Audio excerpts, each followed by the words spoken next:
Hola, ¿cómo les va? Bienvenidos al canal El Depósito de la Fe. Mi nombre es Leonardo Abdala y en esta ocasión quisiera compartir la segunda parte de esta entrega sobre la interpretación de la Biblia. En este caso vamos a abordar un poquito algunos ejemplos acerca de cómo es que la Biblia interpreta la Biblia, pero también cómo es que los padres de la iglesia, los primeros cristianos de la iglesia, interpretaban la Biblia, y vamos a ver que esto es de un modo mucho más lógico y armonioso con la interpretación que la Iglesia Católica tiene de la Biblia y no como lo interpretan en general todos los protestantes. Vamos a ello luego de la introducción.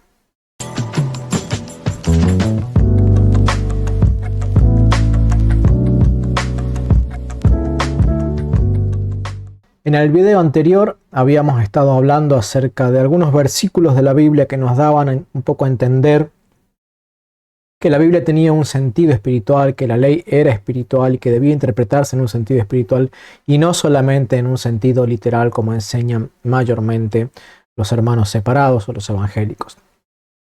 Entonces, habíamos mostrado un poco lo que era la alegoría, que era la interpretación literal, que eran las parábolas, para mostrar que son dos formas de encontrar en el mismo texto significados que se complementan. Unos en muchas ocasiones con una orientación netamente histórica, relatando algún hecho o mandamiento, y el otro sentido de ese mismo pasaje que muchas veces apunta a una realidad futura, trascendental o incluso eterna, como puede ser alguna descripción de Dios.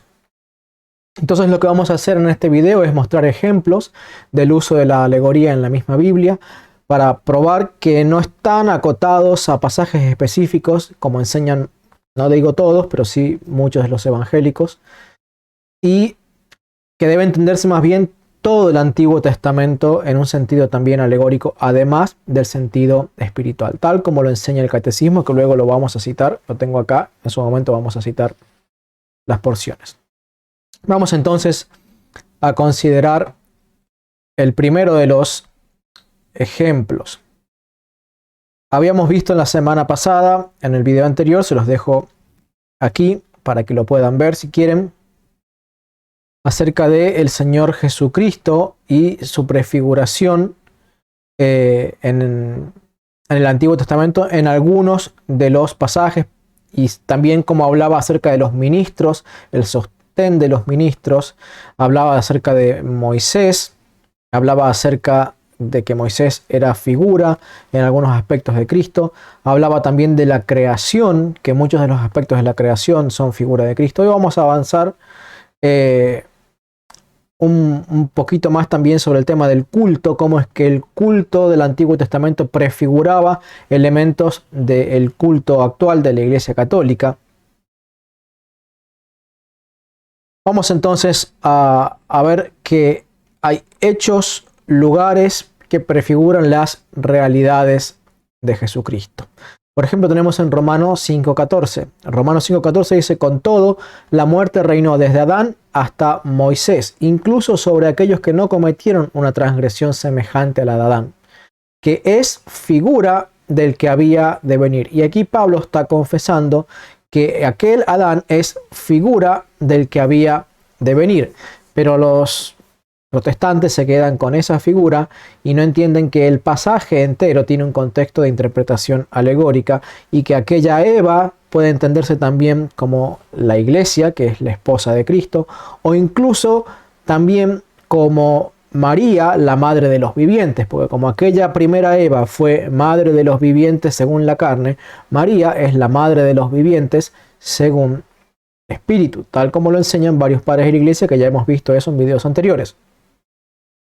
También María, por ejemplo, se la compara en muchos casos como el huerto del Edén del que fue tomado y produjo, por así decirlo, a aquel primer Adán. Así como aquel primer huerto produjo al primer Adán, luego tenemos al segundo huerto, que es la Virgen María, que produce de su seno, de su vientre sale el segundo Adán. Y entonces son un montón de sentidos de interpretación alegórica que la iglesia primitiva había recibido de los apóstoles, que no están en conocimiento de los hermanos separados, porque como decimos, los hermanos separados tratan de andar pidiéndole permiso a la Escritura y solamente se limitan a lo que la Escritura del Nuevo Testamento diga acerca de la interpretación alegórica de algún pasaje del Antiguo Testamento, y no entienden que todo el Antiguo Testamento tiene una interpretación alegórica, además de una interpretación literal, y que justamente en esa interpretación alegórica es donde, por ejemplo, están todos los sacramentos de la Iglesia Católica,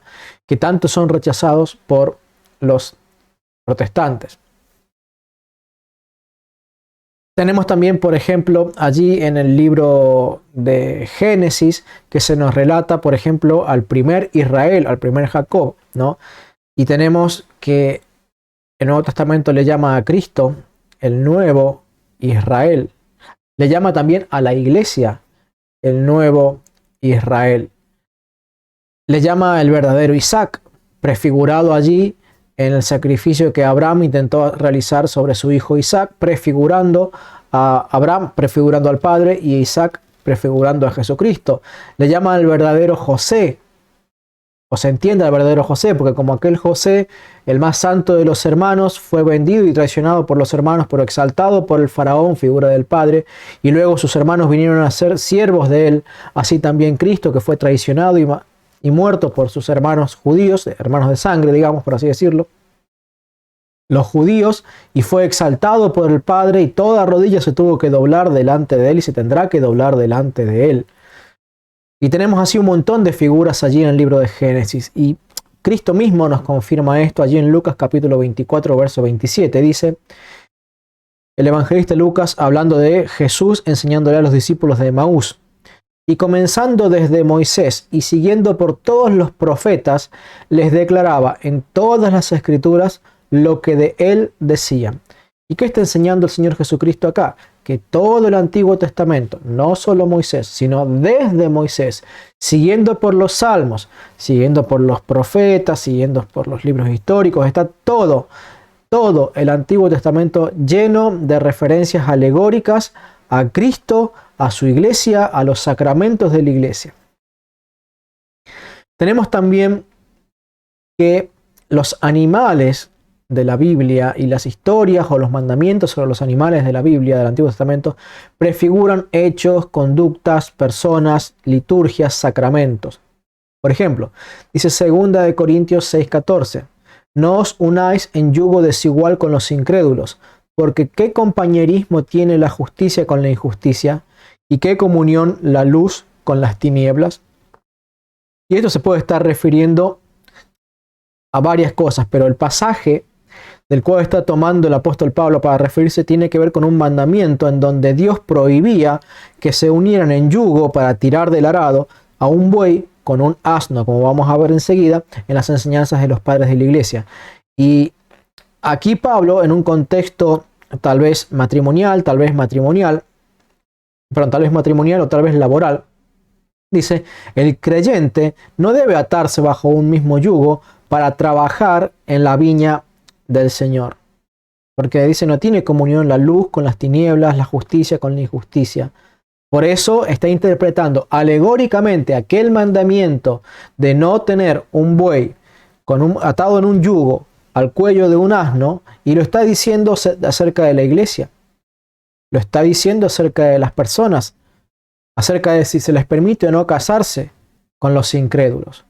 De esta manera, notemos que Pablo es una de las personas que más uso hace de la alegoría en el Antiguo Testamento para establecer incluso doctrina, cosa que acá los hermanos separados muchas veces toman mucha distancia de los católicos, porque ellos aceptan el uso de las alegorías en algunos casos, pero te dicen no se puede establecer doctrina de una parábola, o no se puede establecer doctrina de una alegoría. Y ahí es donde comienzan a tomar distancia de los padres de la iglesia y de los apóstoles, que sí establecían doctrina a partir de parábolas y de alegorías. Porque para ellos, para los padres de la iglesia y los apóstoles, la alegoría formaba parte integral de la interpretación de la Biblia, porque así se los enseñó Cristo, tal como lo leímos en Lucas capítulo 24, verso 27, que les mostró a los discípulos de Emaús y luego durante esos 40 días siguientes a toda la iglesia antes de ser glorificado y llevado al cielo. Les mostró una y otra vez a lo largo de toda la Escritura cómo debían interpretarla y cómo debían encontrar un sentido literal perdón, un sentido espiritual en la escritura del Antiguo Testamento. Y no solamente del Antiguo Testamento, sino también del Nuevo Testamento, como vamos a ver también más adelante en este video. Dice el apóstol Pedro en primera de Pedro 3, verso 20 al 21. En otro tiempo incrédulos, cuando en tiempo de Noé les esperaba a Dios pacientemente, mientras se construía el arca, en ella unos pocos, es decir, 8 personas, fueron salvados a través del agua. Esto era figura del bautismo que ahora os salva, no por quitar la suciedad del cuerpo, sino por pedir firmemente a Dios una conciencia buena por la resurrección de Jesucristo. Y aquí el apóstol Pedro está haciendo uso de una alegoría de allí del libro de Génesis, tomando en un sentido alegórico el arca de Noé. El arca de Noé. Para hablar acerca de ¿qué? De un sacramento. El sacramento del bautismo. La Iglesia Católica enseña que el bautismo es el comienzo de la salvación del creyente. Esa salvación se profundiza, se perfecciona y se sostiene por el sacramento de la Eucaristía. Y tiene otros sacramentos que también colaboran con la salvación, porque los sacramentos fueron dados justamente para la salvación del alma.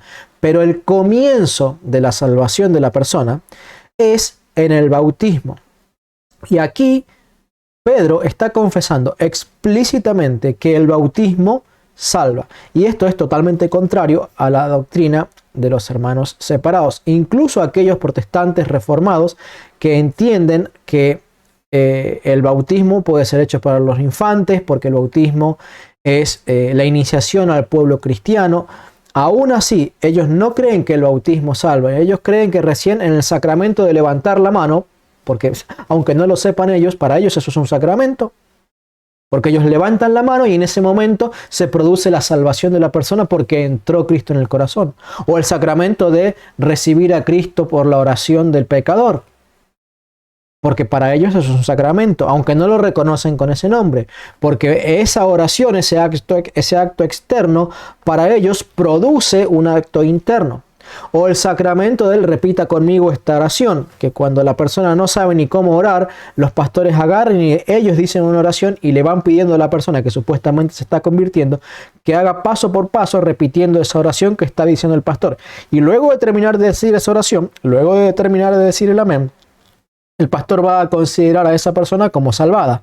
¿Por qué? Porque hizo la oración. Entonces el sacramento de la oración repetida, que ni siquiera fue oración propia, sino la repetición de una oración ajena, que tanto critican eso después a los católicos, como repetimos nosotros oraciones ajenas, pero ellos hacen la oración que hizo el pastor y la repiten y creen que eso fue el momento en la que la persona recibió a Cristo en su corazón, el Espíritu Santo entró, lo selló, lo regeneró, etc.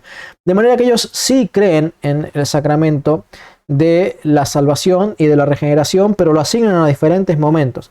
La Iglesia Católica, al igual que los apóstoles y la Iglesia primitiva, asignan el momento de la regeneración al bautismo. Y aquí Pedro explícitamente está diciendo que, alegóricamente interpretando el pasaje del diluvio, en donde esas 8 personas fueron salvadas por medio del agua, eso es figura del bautismo que ahora nos salva. Así lo dice Pedro. Esto era una figura del bautismo que ahora nos salva. Así que para los protestantes que creen que se salvan con la regeneración de levantar la mano, sepan que la Biblia enseña que el bautismo es el comienzo de la salvación del creyente. Figura de la regeneración y del baño en el agua. ¿Por qué? Porque acá está diciendo explícitamente que la persona no se salva porque haya lavado su cuerpo en el bautismo, porque recordemos que en el siglo I los bautismos eran mayormente por inmersión.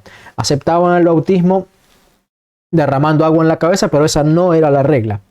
Entonces, ellos decían no porque se lave el cuerpo esa persona es regenerada, sino que el lavado del cuerpo es figura de que se está limpiando la conciencia de esa persona, de que se está lavando de esa persona, como lo dice Tito 3:5, que somos salvos no por obras de justicia que hayamos hecho, sino por la misericordia de Dios, por el lavamiento y la regeneración.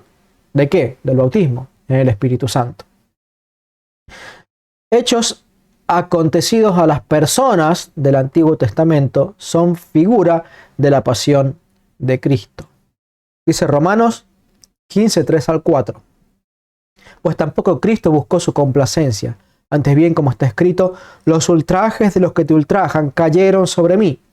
Porque estas cosas que ya están escritas, fueron escritas para nuestra enseñanza, con el fin de que mantengamos la esperanza mediante la paciencia y la consolación de las Escrituras.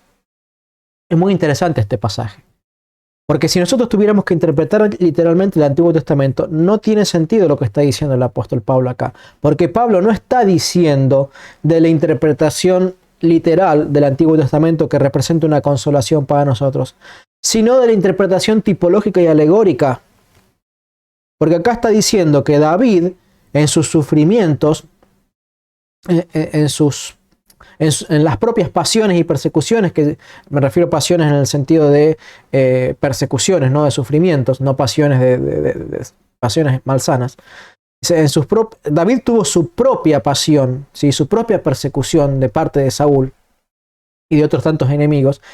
Y dice, como me ultrajaban a mí, tus enemigos, oh Dios, que te ultrajaban a ti, me ultrajaban a mí.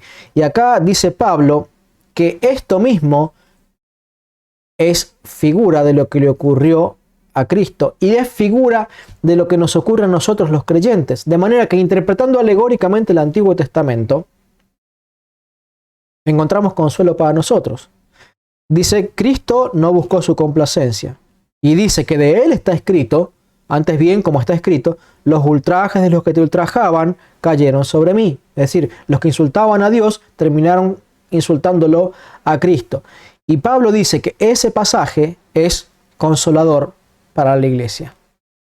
Consolación para nosotros. Entonces, está interpretando alegóricamente un pasaje del Antiguo Testamento para aplicarlo a Cristo y para aplicarlo a la iglesia. David es figura de Cristo, José es traicionado por sus hermanos y vendido para ser exaltado, Job es el varón de dolores por excelencia. Hay hechos históricos que prefiguran a la iglesia, por ejemplo, dice 1 Corintios 10, 5 al 6. Pero de los más de ellos no se agradó Dios, por lo cual quedaron postrados en el desierto. Mas estas cosas sucedieron como ejemplos para nosotros, para que no codiciemos cosas malas, como ellos codiciaron. Y les dejo aquí una captura de pantalla del video que hice donde explicaba más en profundidad este versículo en relación a la Eucaristía, donde les muestro que el hecho de que Israel que hubiera pasado el mar, cruzado el mar, figura del bautismo, y que estuviera siendo protegido y que tuvieran que caminar siguiendo la nube, figura del bautismo del Espíritu Santo, eso era figura de aquellos cristianos que habiendo pasado por las aguas del bautismo y habiendo recibido el bautismo del Espíritu Santo, caminaban por el desierto indignamente, y dice que así como Dios mató y no se agradó a los que indignamente caminaron en el desierto, tampoco se agrada de los que en la iglesia caminan indignamente, y dice que muchos están debilitados, otros enfermos, y algunos ya Dios se los llevó a su presencia, porque dice otros ya duermen. Los sacramentos son prefigurados en el Antiguo Testamento. Por ejemplo, tomemos el bautismo. Podemos añadir el cruce del Mar Rojo como figura del bautismo. Uno de los tantos pasajes que lo dicen y lo explican es el que acabamos de mencionar arriba, de 1 Corintios 10, 5 al 6. El arca de Noé es figura del bautismo y de su salvación, como ya enseñamos en el pasaje de 2 de Pedro. Los lavamientos levíticos son figuras de la purificación que produce la regeneración en el bautismo, como ya mencionamos en Tito 3:5. La creación figura o prefigura el bautismo y su regeneración. Lo tenemos allí en Génesis capítulo 1, en donde lo que estaba desordenado y vacío, vino el Espíritu Santo en forma de paloma o prefigurado por una paloma y moviéndose sobre las aguas, dice que comenzó a producir una creación nueva, ordenada y llena de vida, tal como lo que hace el bautismo de la Iglesia Católica, que lo que está vacío y desordenado, desciende el Espíritu Santo sobre las aguas santificadas para producir la vida de la regeneración. Naamán el sirio, él, el leproso, extranjero, aborrecido por los judíos, por la fe de la predicación de una niña, esclava, sirvienta, fue al río Jordán, por consejo también, de un profeta y le dijo: lávate 7 veces en el Jordán y tu carne será limpia como la de un niño. Y fue así. Naamán el sirio, por obediencia y por fe, fue y se sumergió en el Jordán, lavándose y quitando su inmundicia, la lepra, figura de la regeneración bautismal que produce el bautismo de la Iglesia Católica. Tenemos también el sacramento de la Eucaristía, prefigurado en el Antiguo Testamento. Melquisedec, al partir el pan y el vino con Abraham, figura de Cristo compartiendo el pan y vino, su propio cuerpo, con los hijos de Abraham, esto es, la Iglesia. El agua y el maná en el desierto, figura de la Eucaristía, de la sangre y del pan transfigurados o transformados en el cuerpo y la sangre de Jesucristo, transubstanciados. El árbol de la vida también en el huerto del Edén, figura de la Eucaristía. Tenemos también el sacerdocio levítico, que prefiguraba el sacerdocio de la Iglesia. Y acá también los evangélicos estos sí creen que hay una prefiguración, pero la entienden completamente mal, porque la entienden como una prefiguración sin sacramentos y no se dan cuenta de todas las otras cosas que hemos venido enseñando acerca de la prefiguración de los sacramentos en el Antiguo Testamento. Tenemos que los sacrificios prefiguraban el sacramento, algunos sacrificios prefiguraban el sacramento de la reconciliación o de la restauración o de la confesión de los pecados, como los que tenemos allí en Números capítulo 4 y 5. Pero ¿qué dicen los padres de la Iglesia? Porque hemos puesto algunos ejemplos, unos pocos, seguramente hay muchos más. El tiempo no siempre alcanza para ponernos a todos, pero ¿qué dicen los padres de la Iglesia acerca de cómo interpretar la Biblia? ¿Dicen lo mismo que estoy diciendo yo o dicen lo mismo que están diciendo los hermanos separados, que hay que entender la Biblia de forma literal y solo bajo ciertas circunstancias entenderla alegóricamente cuando el sentido literal sea un absurdo? Bueno, vamos a ver qué enseñan los padres de la Iglesia. Dice San Juan Crisóstomo, también en un libro que se lo conoce como Pseudo Crisóstomo, es Opus Imperfectum en su comentario de Mateo, homilía 17. Santo es el bautismo, la gracia que se concede por medio del sagrado cuerpo de nuestro Señor Jesucristo y otras del mismo orden. Los misterios de la verdad son perlas, porque así como las perlas cuando estas están en las conchas se encuentran en lo profundo del mar, así los misterios divinos se encuentran en la profundidad del sentido de las Sagradas Escrituras. Entendamos este sentido profundo de las Sagradas Escrituras como el sentido espiritual, alegórico y prefigurativo, tipológico del Antiguo Testamento. Y está diciendo, los sacramentos no se entienden a simple vista, son misterios, son cosas sagradas, cosas que Dios no ha dejado a los duros e incircuncisos de corazón, a los duros e incircuncisos de oído, a los duros e incircuncisos de vista. A ellos se los ha reservado para que no lo entiendan. Pero para los que tienen el oído dócil y la vista dócil y el corazón dispuesto a aceptar la verdad y recibir con mansedumbre la enseñanza de los padres de la Iglesia, para ellos aquellos misterios divinos encierran aquellas hermosas enseñanzas que son los sacramentos de la Iglesia Católica. Dice San Dionisio Areopagita, obispo de Atenas, si no me falla la memoria, discípulo del apóstol San Pablo, puesto en el obispado por el mismo apóstol San Pablo. Él escribió un libro acerca de los nombres de Dios y dice así: en efecto, al igual que si la razón idea a la misma alma de forma corporal y le aplica partes corporales a algo que carece de ellas, es decir, el alma carece de partes, y mucho más de partes corporales. Pensamos que las partes que se le aplican no corresponden con propiedad al alma, que carece de partes, y usando de los nombres de las partes del cuerpo como símbolos de sus potencias, llamamos cabeza a la inteligencia, a la opinión, cuello, por estar en medio de la razón y la irreflexión, al pecho a la ira, estómago a la pasión, y piernas y pies a la naturaleza. Así, con mayor razón, cuando se trata de aquel que es superior a toda diferencia de formas y figuras, es necesario que usemos de alegorías sagradas y místicas y adaptadas a Dios. Dice también San Dionisio de Areopagita, escribiendo una carta al obispo Tito, otro discípulo del apóstol Pablo, que sí tenemos las cartas que el apóstol Pablo le escribió a Tito.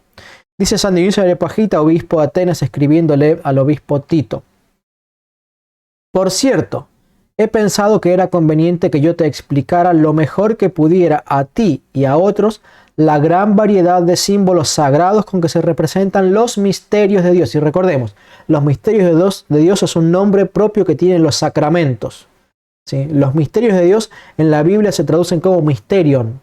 Y estos mysterium, la Biblia latina los traduce como sacramento. Y nosotros en el español, en las Biblias católicas, los traducimos como sacramento. Entonces, sacramento y misterio es la misma palabra y procede de la palabra griega mysterium. Misterio o misterión, no sé cómo se pronunciará. Entonces, la gran variedad de símbolos sagrados con que se representan los sacramentos de Dios. Pues, si no se entiende su simbolismo, ¿no son invenciones de una increíble y monstruosa fantasía? Qué increíble me parece, hermanos, que San Dionisio de Areopagita ya tuviera que luchar en el primer siglo, y Tito también tuviera que luchar en el primer siglo con personas que no entendían los sacramentos de Dios y acusaba a la Iglesia Católica de estar enseñando monstruosidades y banalidades y cosas inventadas por ellos. De eso acusaba a la Iglesia Católica en el siglo I, de decir que los misterios o sacramentos escondidos en la interpretación alegórica del Antiguo Testamento eran invenciones monstruosas. Por ejemplo, dice San Dionisio de Areopagita, se representa la generación divina supraesencial como emanación de las entrañas de Dios, imaginando en forma corporal a Dios, y al Verbo como un soplo de aire que sale de un corazón humano, y al Espíritu como aliento expirado de la boca. También se celebra al seno divino que engendra al Hijo de Dios, al igual que sucede en nuestro cuerpo. O se toman para representar estos misterios las plantas y ciertos árboles, y también las fuentes que emanan agua, y los focos de resplandores de luz, y otras alegorías sagradas que pretenden explicar los misterios o sacramentos supraesenciales de Dios. Como dijimos, el Antiguo Testamento contiene la enseñanza de todos los sacramentos de la Iglesia Católica. Pero cuando un protestante venga y te diga, ¿dónde están los sacramentos de la Iglesia Católica? ¿Dónde está el sacramento de la reconciliación? ¿Dónde está el sacramento del matrimonio? Bueno, la Biblia dice que el matrimonio es un misterio. Y por ser misterio es sacramento. Porque esa es la palabra traducida del griego al latín y del latín al español. ¿Y dónde está el sacramento de la extrema unción? Bueno, allí está en Santiago capítulo 5. ¿Y dónde está? Bueno, en todo el Antiguo Testamento, como estamos mostrando a lo largo de este video. Los sacramentos de la Iglesia Católica no son un invento de la Iglesia. Son un invento de Dios, plasmados en el Antiguo Testamento, pero reservados para los de oído dócil y no para los protestantes, que son todo lo contrario de oído dócil. Sigue diciendo también en su carta a Tito, y todas las otras sagradas escrituras que son atrevidas representaciones de Dios y que pretenden esclarecer sus sacramentos. Multiplican y hacen divisible lo único e indivisible y son representaciones y formas diversas de lo que carece de forma y figura, de manera que si pudiéramos ver la hermosura que encierran dentro, podríamos descubrir en todas ellas los misterios o sacramentos de Dios que contienen una gran luz teológica. Por esto, los hermanos separados no entienden la teología católica, porque no tienen esa gran luz teológica. Están en tinieblas teológicas. Dice San Ireneo, y este pasaje que voy a citarles ahora es un pasaje que los hermanos separados tal vez, sobre todo aquellos que se dicen apologistas y que pretenden utilizar a la patrística para decir que los padres de la iglesia no eran católicos, y te van a citar tal vez citas como estas. San Ireneo, en su escrito contra las herejías, libro 1, capítulo 3, versículo 6. Dice, enseñan todas estas vaciedades acerca de su pléroma y la plasmación de todas las cosas, tratando de adaptar aquellas cosas que han sido bien dichas, a las que ellos inventaron mal por sí mismos. Y no solo toman de los evangelios y de las cartas apostólicas los argumentos para sus doctrinas, trastocando su interpretación y adulterando su exégesis, sino también de la ley y los profetas, como estos narran muchas parábolas y alegorías y otros dichos que se prestan a ser arrastrados en cualquier sentido. Ellos acomodan su ambigüedad a sus invenciones por medio de exégesis dolosas, es decir, culpables, mal hechas de forma intencional. De esta manera mantienen en cautiverio lejos de la verdad a quienes no mantienen una fe firme en el único Padre omnipotente y en Jesucristo, el Hijo único de Dios. Y los protestantes te van a sacar a relucir que ¿ves? Acá te dice San Ireneo que la interpretación alegórica se presta para la imaginería, entonces no debemos usarla, pero no es lo que dice San Ireneo. San Ireneo está diciendo que estos herejes, dicho sea de paso, eran los docetas y los gnósticos. Ellos entonces torcían no solo el sentido alegórico, sino también la interpretación literal y su exégesis. Porque fíjense que dice, en primer lugar, dice, trastocando su interpretación y adulterando su exégesis. Pero los protestantes dicen, la alegoría es peligrosa, entonces no debemos usarla porque se presta para la imaginación y que sea trastocada. Pero también dice lo mismo de la interpretación literal y la exégesis, que es el sistema de interpretación que prefieren los hermanos separados. Entonces, por miedo a que pueda ser malinterpretado y de que se preste algo para la mala interpretación, ¿vamos a dejar de usarlo? No. La diferencia, ¿quién la hace? El Espíritu Santo, que guía a los exégetas de la Iglesia Católica, que guía a los padres de la Iglesia con su santa luz espiritual para interpretar correctamente tanto el sentido literal como el sentido alegórico de las Escrituras. Y a los que carecen de esa luz, y bueno, ya van 100.000 denominaciones distintas, cada uno con su propia interpretación. ¿Por qué? Porque a pesar de que se digan cristianos y que digan recibir el Espíritu Santo y que digan ser la Iglesia de Cristo, carecen de la luz teológica que da el Espíritu Santo, porque el Espíritu Santo se desagrada de ellos, como hierbas malas, hierbas que no plantó Dios en su huerto, sino que las plantó el enemigo.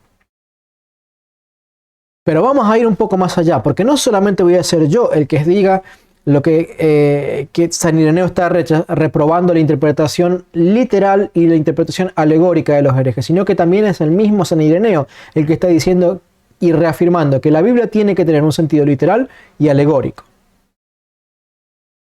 Dice, esta vez no en el libro 1, sino en el libro 2 de su Contra los herejes, capítulo 30, verso 10. También dicen, los herejes también dicen que él sufrió el 12º mes, pues según ellos la pasión tuvo lugar después de 1 año de la predicación tras su bautismo. Y para probarlo, fuerzan el texto del profeta que escribió para proclamar el año de gracia y del Señor y el día de la retribución.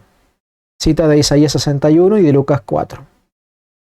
Pero esos ciegos que pretenden haber llegado a las profundidades del abismo, no saben a qué llama Isaías el año de gracia y del Señor y día de la retribución, porque ni se refiere a un día de 12 horas, ni a un año de 12 meses, pues los profetas muchas veces hablaron en parábolas y alegorías, y no en sentido literal que captan los oídos, como ellos mismos confiesan. ¿Qué está diciendo San Ireneo aquí? Que los herejes del primer siglo confesaban que la Biblia debía interpretarse de forma literal y torcían el sentido alegórico y se inventaban un montón de cosas, pero decían básicamente las mismas cosas que dicen los herejes del día de hoy. La Biblia debe interpretarse literalmente. Así denuncia San Ireneo a los herejes. Dice, y no en el sentido literal como ellos mismos confiesan. También responde a los herejes sobre este mismo tema en el libro 5, capítulo 3, verso 3, de también este libro Contra los herejes. Dice, pues él mismo no se atreve a blasfemar abiertamente contra su Señor, sino que desde el principio sedujo al hombre por medio de la serpiente, escondiéndose del Señor.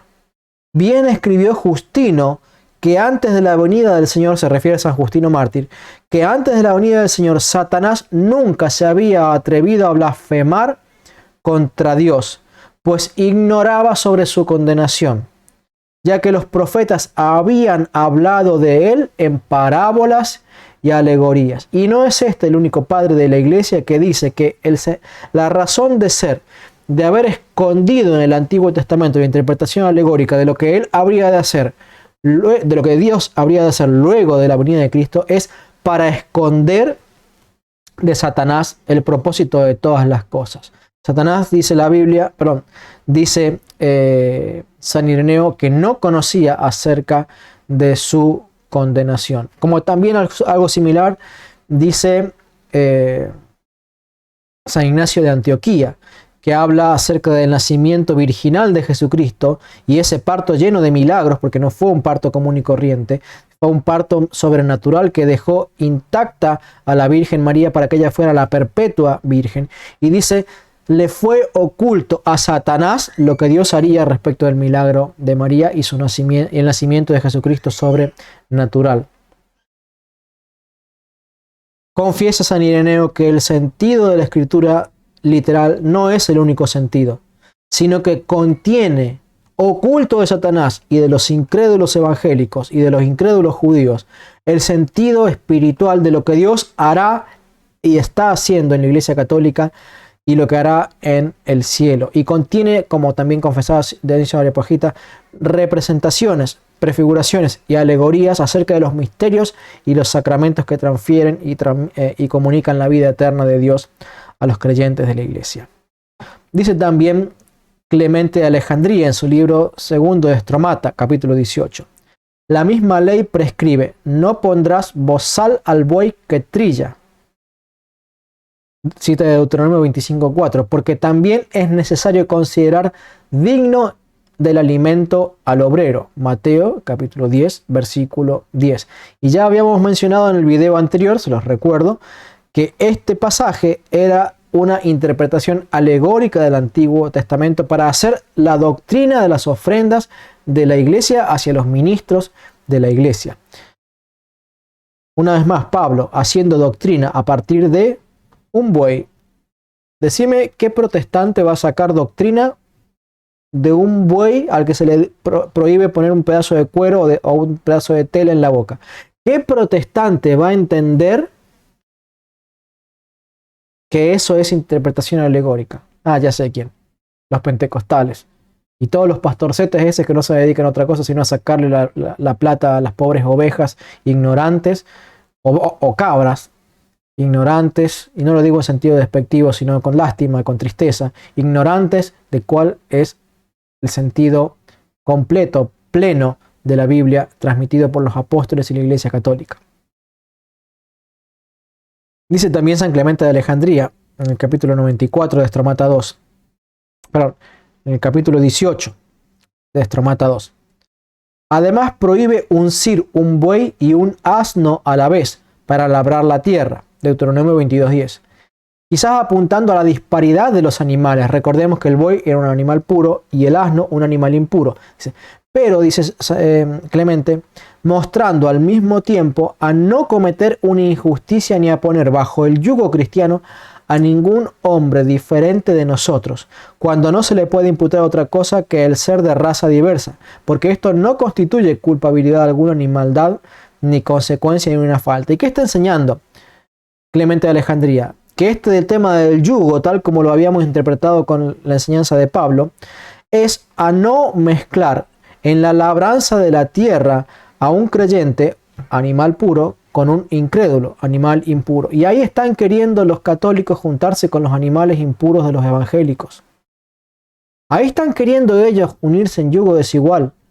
Y se casan los católicos con las evangélicas y las evangélicas y las católicas con los evangélicos o con los incrédulos. No se unan en yugo desigual. Dios, a partir de los asnos y de los Bueyes nos ha dicho, confirmado por el apóstol Pablo y los padres de la iglesia, que no debemos unirnos en yugo desigual. Dice también, a mí me parece también que la alegoría de la que estaba hablando significa que no se debe admitir a la agricultura del verbo al puro y al impuro igualmente, al fiel y al infiel. Porque uno, el buey, es animal puro, pero el asno es contado entre los impuros. Y nos remite a Levítico capítulo 11. Clemente de Alejandría, en su escrito El Pedagogo, libro 3, mas también que no pueden comerse milanos o alucón de veloces alas o águila, dando a entender que no se acerquen a quienes pretenden ganarse la vida por medio de la rapiña. También se sirve de la alegoría para otros ejemplos. Así pues, ¿con quiénes debemos relacionarnos? Con los justos. Insiste de nuevo alegóricamente. Porque todo lo que tiene la uña hendida en dos y que rumia es puro, pues la uña hendida simboliza la justicia, la de la balanza de platos iguales, que rumia el alimento propio de la justicia, es decir, el logos que entra desde afuera. Dice Orígenes contra Celso, libro primero.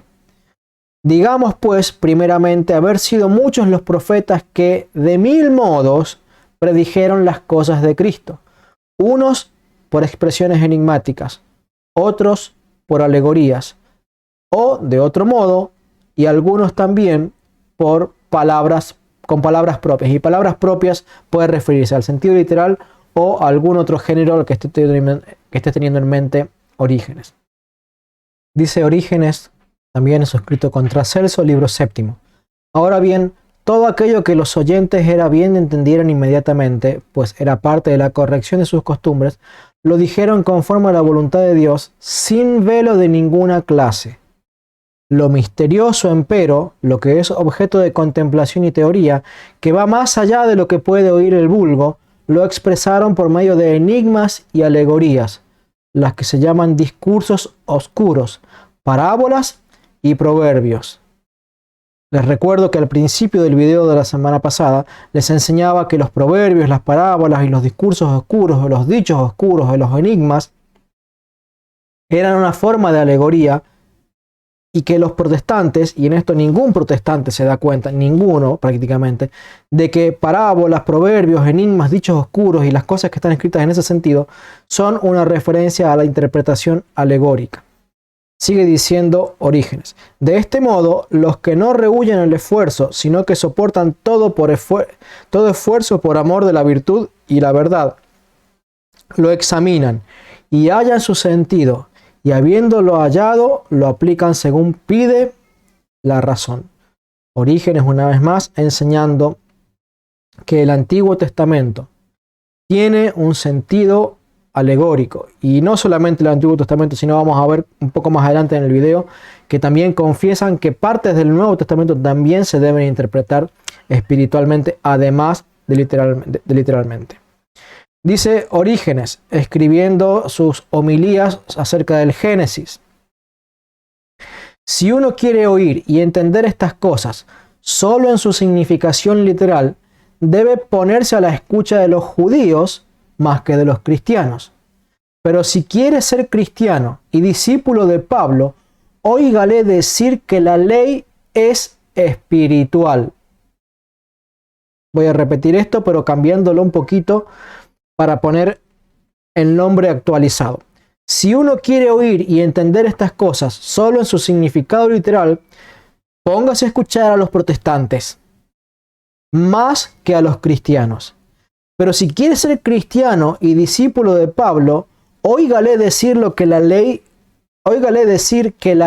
es espiritual. Y cuando habla de Abraham, de su mujer y de sus hijos, escúchele declarar que estas cosas son alegóricas.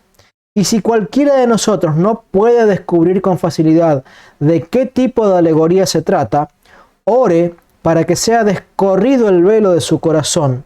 Si hay quien se esfuerza por convertirse al Señor, porque el Señor es el Espíritu, que Él mismo quite el velo de la letra y abra la luz del Espíritu, y así podamos decir que contemplando a rostro descubierto la gloria del Señor, seamos transformados por la misma imagen de gloria y gloria, como por el Espíritu del Señor. Sigue diciendo Orígenes contra Celso en el libro séptimo: nosotros afirmamos que la ley tiene un doble sentido, el literal y el espiritual, lo cual fue enseñado ya por algunos de nuestros predecesores. Antes de seguir con la cita de Orígenes, y para aquellos que no conocen o tal vez están pensando que la Iglesia Católica no enseña esto mismo, estoy citando del Catecismo de la Iglesia Católica, el numeral 115. Según una antigua tradición, se puede distinguir dos sentidos de la Escritura: el sentido literal y el sentido espiritual. Este último se subdivide en sentido alegórico, moral y anagógico. Bien, esto tiene que ver con una profundización de cómo son los distintos estilos del sentido literal, así como también tenemos del sentido espiritual, así como también tenemos distintas formas de escritura en el sentido literal. Tenemos la prosa, tenemos la poesía. También hay distintos estilos dentro del sentido espiritual. Ahora, ¿qué dice el catecismo? Lo mismo que Orígenes enseña en el siglo II, diciendo que ya antes de él había quienes enseñaban esto de esta manera. Y no lo tengo acá porque no me acordé de ponerlo, pero les invito a escuchar este video que les pongo acá, que es un tratado sobre interpretación bíblica escrito en el siglo I. Esta es la epístola de Bernabé. Y él enseña a interpretar el Antiguo Testamento espiritualmente. Y también afirma esto que vamos a enseñar acá, desde el siglo I, que la Escritura tiene un doble sentido, el literal y el espiritual. Dice también, contra Celso, dice: no somos nosotros mejores, sino el mismo Dios, hablando por uno de sus profetas, quien dice que la ley en sentido literal es juicios que no son buenos y mandamientos que no son buenos. En cambio, el sentido espiritual se dice en el mismo profeta, que habla de parte de Dios, que es juicios buenos y mandamientos buenos. El profeta no se contradice patentemente en un mismo pasaje, sino que el mismo Pablo, de acuerdo con esto, dijo que la letra, que equivale al sentido literal, mata, pero el espíritu, que es lo mismo que decir el sentido espiritual, vivifica. En efecto, se puede hallar en Pablo algo semejante a lo que algunos piensan que es contradictorio en él. Así, Ezequiel dice en un lugar: les di juicios que no eran buenos y mandamientos que no eran buenos, por lo cual no podrán tener vida en ellos. Y en otro lugar: les di juicios buenos y mandamientos buenos, por lo cual tendrán vida en ellos. La importante aclaración acá: quien quiera, como los protestantes, entender el sentido literal de forma exclusiva, con su sentido histórico, gramático y literal, y con pompas, bombos, platillos y moñitos, pero por más adorno que le quieras poner, ese sentido de interpretación de la Biblia no salva. No salva. Se requiere el sentido interpretativo alegórico para entender todos los sacramentos y las verdades de la Iglesia Católica, que son las que producen la salvación. Sigue diciendo Orígenes contra Celso: así también Pablo, cuando quiere atacar el sentido literal de la ley, dice: si el misterio de la muerte, grabado con letras en las piedras, se hizo con gloria hasta el punto de que los hijos de Israel no podían mirar al rostro de Moisés a causa de la gloria de aquel rostro que tenía que desvanecerse, ¿cómo no será más glorioso el ministerio del Espíritu? 2 Corintios 3:7. Pero cuando se pone a admirar y a aceptar la ley, la llama espiritual diciendo: sabemos que la ley es espiritual. Romanos 7:14. Y la acepta con estas palabras: de suerte que la ley es santa y el mandamiento es santo y justo y bueno. Sigue Orígenes en sus homilías en Éxodo. El apóstol Pablo, doctor de los gentiles en la fe y en la verdad, transmitió a la iglesia que él congregó de los gentiles cómo tenía que haberse con los libros de la ley que ella había recibido de otros y que le eran desconocidos y sobremanera extraños, de forma que, al recibir las tradiciones de otros y no teniendo experiencia de los principios de interpretación de las mismas, no anduviera sin saber qué hacer con un extraño instrumento en las manos. ¿Qué está diciendo acá? Que la iglesia recibió del apóstol Pablo cómo interpretar espiritual y alegóricamente el Antiguo Testamento, para que la iglesia no anduviera con la Biblia sin saber cómo interpretarla. Entonces, los evangélicos que desobedecen el magisterio de la Iglesia Católica, entonces no saben cómo interpretar la Biblia, terminan produciendo, como el resultado nos demuestra y nos da la razón, 100.000 interpretaciones diferentes de la Escritura, plasmado en 100.000 denominaciones diferentes.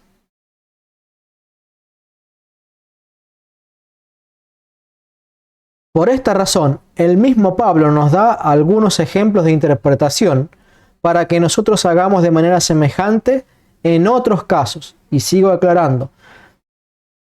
Orígenes no creía que el apóstol Pablo hubiera agotado las alegorías del Antiguo Testamento al explicar las suyas en sus cartas, sino que nos ponía como ejemplos interpretativos del Antiguo Testamento para que interpretáramos del mismo modo el resto del Antiguo Testamento. Sigue diciendo, no vayamos a pensar que por usar unos criterios y unos instrumentos iguales a los de los judíos, somos discípulos de los judíos. En esto quiere Pablo que se distingan los discípulos de Cristo de los discípulos de la sinagoga, en que mostremos que la ley, por cuya mala inteligencia ellos no recibieron a Cristo, fue dada con buena razón a la iglesia para su instrucción mediante el sentido espiritual. Y dejo en el documento que luego entrego a los colaboradores del canal todo el resto de otros pasajes que voy a ir saltándome porque el tiempo no va a alcanzar, pero quiero leer sí algunos de San Agustín. San Agustín en sus obras apologéticas sobre la verdadera religión. Indaguemos dónde se halla la verdad que no viene y pasa, sino permanece para siempre, idéntica a sí misma, y cuál es el método para interpretar las alegorías. ¿Cuál es el método para interpretar las alegorías que nos ha revelado, según creemos, la sabiduría de Dios por el Espíritu Santo? Si podemos interpretar alegóricamente desde los acontecimientos externos más antiguos hasta los más recientes y extender la alegoría a las afecciones y naturaleza del alma y hasta la inmutable eternidad. Si unas significan hechos visibles, otras movimientos espirituales, otras la ley de la eternidad, y si en algunas se cifran todas estas cosas a la vez. Distingamos cuál es el objeto inalterable de la fe, si el histórico o temporal, o bien espiritual y eterno, a que debe adjuntarse toda interpretación de autoridad, y cuán útil es la fe de las cosas temporales para entender y conseguir las eternas, donde se halla la meta de las buenas acciones y la diferencia que hay entre la alegoría histórica y la alegoría del hecho, y la alegoría del discurso y la alegoría de los ritos sagrados, y cómo el estilo de las Santas Escrituras debe interpretarse según la propiedad de cada lengua, por tener ella sus modismos propios, que al pasar a otra parecen absurdos. Y me acuerdo y les recuerdo algo que dije en el video anterior sobre la interpretación, que los protestantes intentan entender la Biblia bajo las mismas reglas y pautas que se interpreta cualquier otro libro. Vayan al video, por favor, que les di. Acá les dejo la captura. Y se encontrarán que yo le cité, no me acuerdo si de este libro o de otro libro, que ellos dicen que debemos entender las cosas en sentido natural como se interpreta cualquier otro libro. Y la Biblia y los apóstoles y los discípulos de los apóstoles y los sucesores y la Iglesia Católica, los sucesores apostólicos que hay en la Iglesia Católica reconocen que no hay tal cosa como que la Biblia es un libro que se interprete igual que los otros libros. Porque aquí nos enseña San Agustín, doctor de la Iglesia Católica, que al igual que hemos dicho acá, que el sentido alegórico tiene diferentes estilos, él también, San Agustín reconoció que tiene diferentes estilos, y que las Santas Escrituras deben interpretarse según ese sentido alegórico. ¿Sí? Que ese sentido alegórico, cuando intentamos aplicarlo a otros libros, agarremos cualquier libro, incluso un libro que sea un comentario bíblico, e intentemos aplicar esas alegorías o esa forma de interpretar alegórica a cualquier otro libro y produce absurdos. Entonces, como para un protestante, el interpretar alegóricamente otros libros produce absurdos, para ese mismo protestante, el interpretar la Biblia alegóricamente resulta en un absurdo. Pero los sucesores apostólicos dicen, no, no es así. La Biblia es un libro espiritual. La Biblia es espiritual. La Biblia contiene mandamientos espirituales que no están presentes o no están visibles en el sentido literal. Entonces, para poder acceder a la Biblia, a la vida eterna y a entender las verdades y realidades de la Iglesia Católica, es necesaria una interpretación espiritual y alegórica de la Biblia, tal como lo enseñaron los apóstoles, Cristo y sus discípulos. También San Agustín, en Obras Apologéticas, en su libro de la utilidad de creer, esa parte de la Sagrada Escritura que se llama Antiguo Testamento, me refiero nuevamente a que todo el Antiguo Testamento se interpreta espiritualmente, se ofrece a los que ponen diligencia en conocerla desde 4 puntos de vista: el de la historia, el de teología, el de la analogía y el de la alegoría. No me tomes por necio porque me haya servido de estos términos griegos.